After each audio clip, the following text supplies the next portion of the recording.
Nyt. Viime viikolla jäi näkemättä suomalaisen Lontoossa asuvan burleskitaiteilijan Sugar Canein haastattelu ja esitys, mutta me katsomme sen nyt. Hyvät naiset ja herrat, nyt teille esiintyy kaunis ja kansainvälinen Sugar Cane.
Ihana Sugar Cane! Tervetuloa! Ihana esitys. Tiedätkö mitä? No. Siis kiitos, että sä olet täällä, mutta mun täytyy sanoa ihan rehellisesti, että mä oon aika harvoin kateellinen ihmisille, mutta mä tunnen kateutta sua kohtaan. Oi, älä turhaa, miksi sillai? Miksi minä sillai? No, siis sun tosta kissamaisesta naisellisuudesta. Mistä se tulee? Voi kuuleeko tieto sittenkin. Niin, oot sä oikeesti tollanen tosielämässäkin tollanen superbaby? Oi, että olisi ihana kyllä sanoa, että oisin, mutta... No kyllä oon mä. Joo, totta kai aina pidän korsetteja ja kynnet on huolitellut, joo, ja näitä stekoripsia aina tietysti räpytellään. Sä oot burleskitaiteilija. Kyllä. Mitä on burleski? No burleski striptease on iloista ja huumorilla höystettyä striptease-taidetta, jossa nimenomaan sitten keskitytään siihen kiusotteluun, eli tease-osioon, ennemminkin kuin sitten siihen itse strippaamiseen. Vaikka tietysti vaatteet tenteleekin, mutta ikinä ei sitten kyllä stripataan alastomaksi asti, että jätetään aina jotain mielikuvituksen varaa. Niin, ja tuossa esityksessä ainakaan ei ollut mitään, siis ainakaan vaikka mä kuin yritin keksiä, niin siinä ei kyllä ollut mitään likaista tai tuhmaa. Onko siinä ikinä?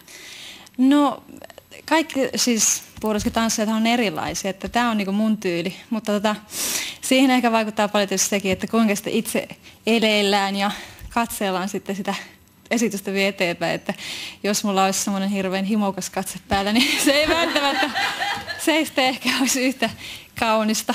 Sä oot söpö burleskitaiteilija. No kiitos, se yritän olla. Miten sun lähipiiri suhtautuu sun ammattiin? No tästä nyt ei tiedä kyllä, kun ihan äitiä. Ei vai? Ei, paitsi nyt tietää tietysti, että tästä ei ollut sille helppo selvittää sitä, että mitä tämä on, koska heti kun siinä sanoo, että se on striptease, niin silloin sitä vähän paheksutaan. Ja, niin minä olen päättänyt, että minä en kerrokaan, että sitten tietää, kun tietää, että no niin, siinä näitte. No, sukulaisenne on ihana kissatyttö. Söpö. No mutta siis tämä oli Sugarcanein ensimmäinen esiintyminen Suomessa ja seuraavan kerran sut voi nähdä Helsingin burleskifestivaaleilla tammi-helmikuun vaihteessa.